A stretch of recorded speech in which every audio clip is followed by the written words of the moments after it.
Саламатсыздарбы, урматтуу окуучулар. Бүгүн биздин кыргыз тил сабагыбызды баштасак. Сабагыбыздын темасы окуу жана түшүнүү боюнча тексттер менен иштөө. Билим берүүчүлүк максат. Окуучулар текстти коюп окушат, тексттин мазмуну менен таанышышат, жаңы маалыматтарга ээ болушат. Өнүктүрүүчүлүк максатыбыз тексттер менен иштөөдө анын мазмуну боюнча түзүлгөн суроолорго буга чейинки билгичтиктерине таянуу менен өз алдынча ой жүгүртүп, берилген варианттардан туура жооп издешет. Тарбия берүүчүлүк максат окуучу тексттерди окууда андагы негизги ойду түшүнүшөт, сөздүк кору өсөт, автордун берейин деген оюн талдоо менен логикалык ой жүгүртүүсү кеңейет, жоопкерчиликти сезет, текст менен иштөөгө көнүгүшөт, тексттин мазмунунан турмуштук сабак алышат. Бүгүн сиздер менен мен Низамиевдин «Кызыктуу жаныбарлар» китебинен алынган «Адамга коноктош жаныбарлар» текст окуп бермекчимин. Ал эми сиздер болсо текстти кунт коюп угуп, текст бүткөндөн кийин суроолор берилет. Ал суроолордун жооптору түздөн-түз тексттин ичинде камтылган. Жооп табууда оңой болсун үчүн санариптик цифраларга көңүлүңүздөрдү буруңуздар.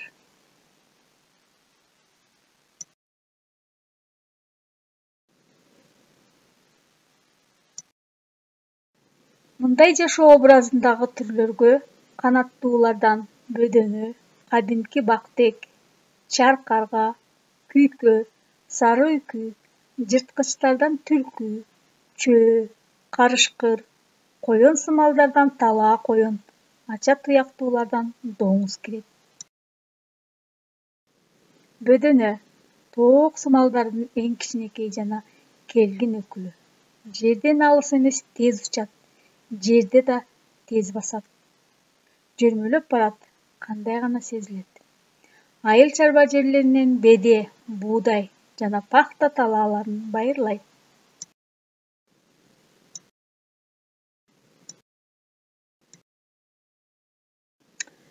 Өсүмдүктөрдүн уругу, көгү жана курт-кумурскалар менен азыктанат.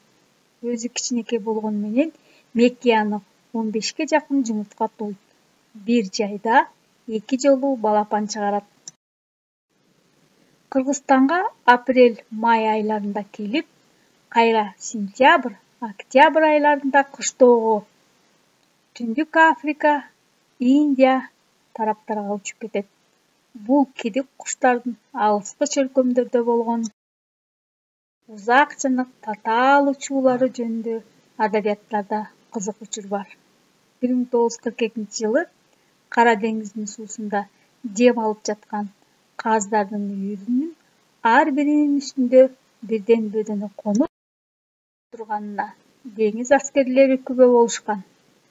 Бөдөнө көлөмү кичинекей болгону менен баалуу аңчылык канаттасы катары эсептелет.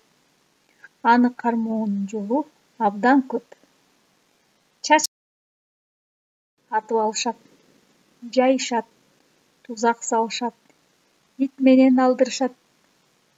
Мына ошого байланыштуу анын саны кескин азайып кетти.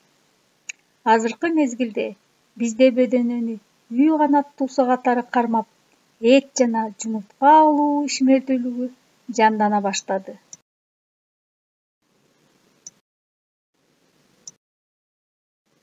Түштүктө илгертен эле сайроочу куш катары капаста кармашат. Жакшы балкыган бөдөнө уккулуктуу үнү менен таң заардан безеленип сайрап, кулактын кумарын кандырат. Айылдарга жакын бийик дарактарда кыргыйып уялайт.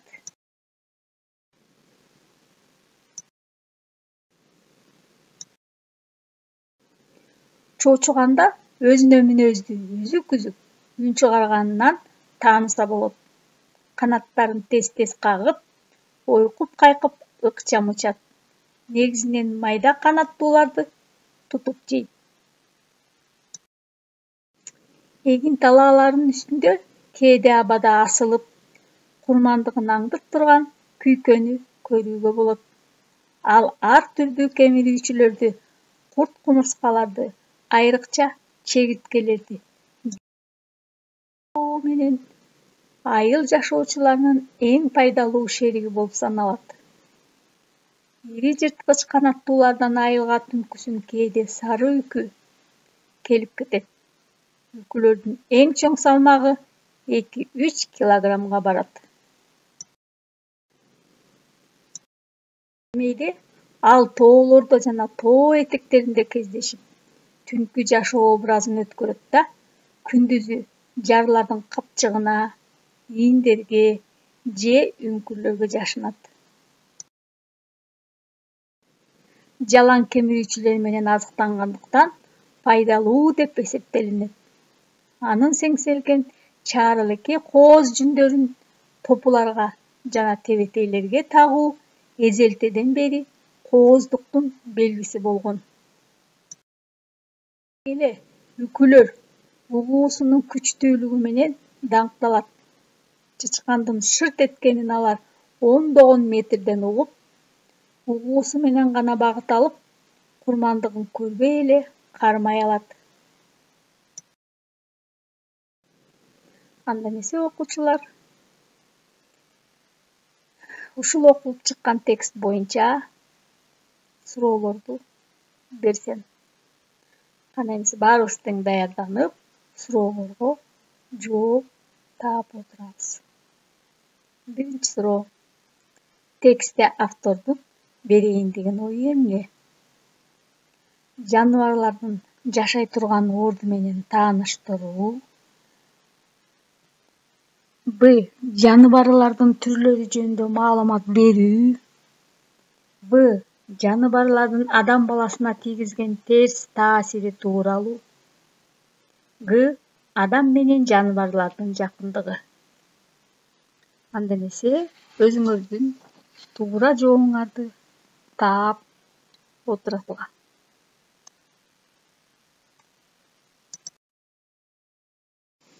Туура жооп Г варианты. Тапшырманын А, Б варианттарында айтылган ойлор автордун оюна туура келбейт.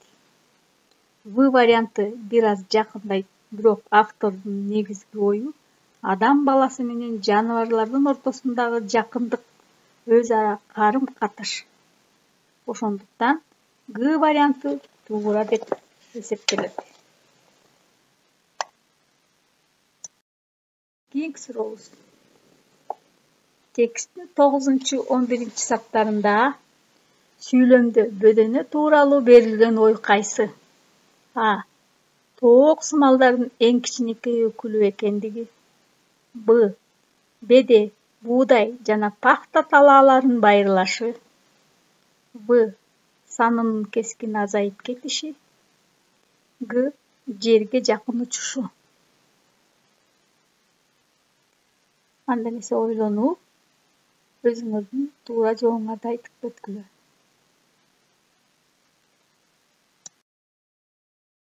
Экинчи суроонун туура жообу. Тапшырмада көрсөтүлгөн саптарга кайрылууда эң туура жооп бул В варианты болуп эсептелет. Болгону буга көңүл буруу керек. Тилекке каршы, текст менен иштөөдө көрсөтүлгөн саптарга маани берилбей калган учурлар да болот. Анда эмесе кийинки сурообуз. 28 жана 31 саптарда бөдөнө тууралуу эмне камтылган? А. Бир жайда 2 жолу балапан чыгараары. Б. Аны кармоонун жолдору. В. Азыктана турган тамактары. Г. Тез басышы. Өзүбүздүн туура жоопту тандайбыз. Бул суроодогу туура жооп. Көрсөтүлгөн саптарда сөз А, Б, Г варианттарында айтылгандар жөнүндө эмес, бөдөнөнү кармоо жолдору туурасында көп болот. Demek tуура жооп Б варианты. Сурообуз. 33-37 саптардагы маалыматты 38-40 саптар. А. Далилдөө. Б. Төгүндөө. Б. Кошумчалоо. Г. Корутундулоо. Ой жүгүртөбүз. Кайсыл вариант туура?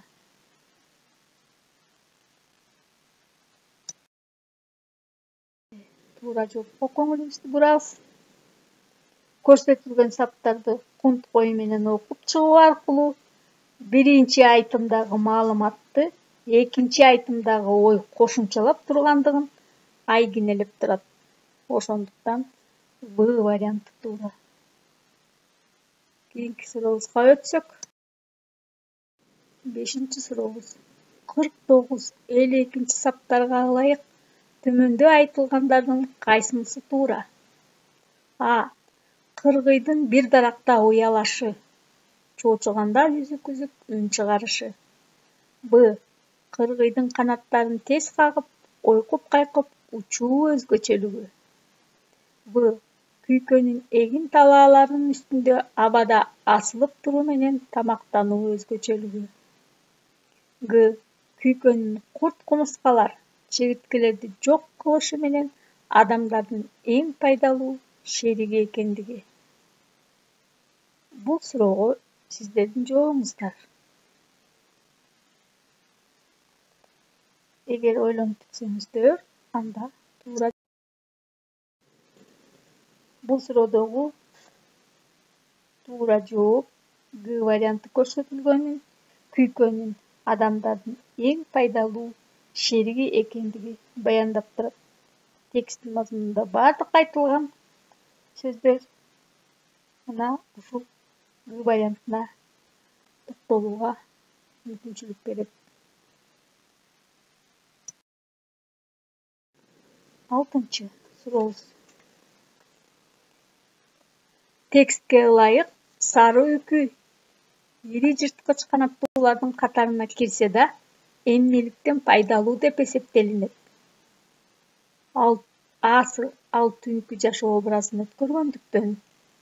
Бсы жалаң кемирүүчүлөр менен азыктангандыктан. Бсы угуусунун күчтүүлүгү менен даңкталгандыктан. Гсы курмандыгын көрбөй эле кармай алгандыктан. Өзүңүздөрдүн жообуңуздарды даярдап туура жообун табыңыздар. Туура жообу бул вариантта А варианты туура эмес, анткени түнкү жашоо образы аны пайдалуу деп эсептөөгө негиз боло албайт. Б вариантында угуусунун күчтүүлүгү менен даңкталгандыгы да анын пайдалуулугун билгизе албайт. Г вариантында курмандыгын көрбөй туруп эле сезгичтигинен улам кармай алгандыгы менен пайдалуу деп атоого деле болбойт.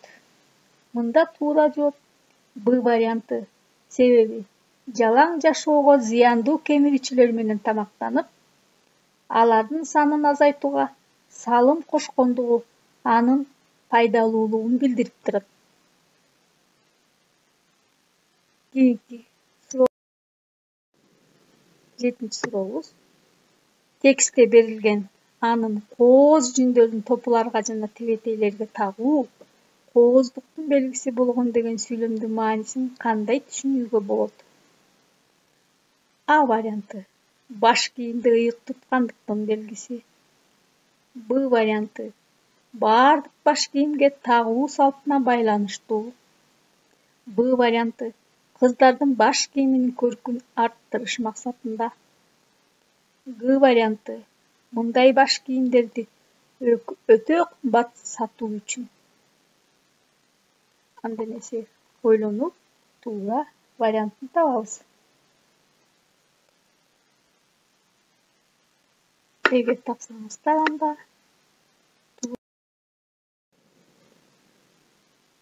текстте берилген жогорудагы сүйлөмдүн маанисине таянсак, А вариантында баш кийимди ыйык туткандык ага сөзсүз эле үкүнүн кооз жүнүн тагуу эмес. Ал эми В вариантында айтылгандай баардык эле баш кийимдерге үкүнүн кооз жүнүн тагуу салтта жок. Г вариантында белгиленгендей үкүнүн жүнүн тагуу баш кийимди кымбат сатууга гана негиз болбойт. Ал эми В вариантында берилген сүйлөмдүн мааниси толук ачылып турат. Анткени кыргыз элинин улуттук каада салтына байланыштуу кыргыздардын негизги баш кийими болгон топу жана тебетейлерине үкүнүн кооз жүндөрүн тагуу бул эзелдеден бери кооздуктун белгиси катары эсептелгени келип чыгат. Ошентип В варианты туура жооп.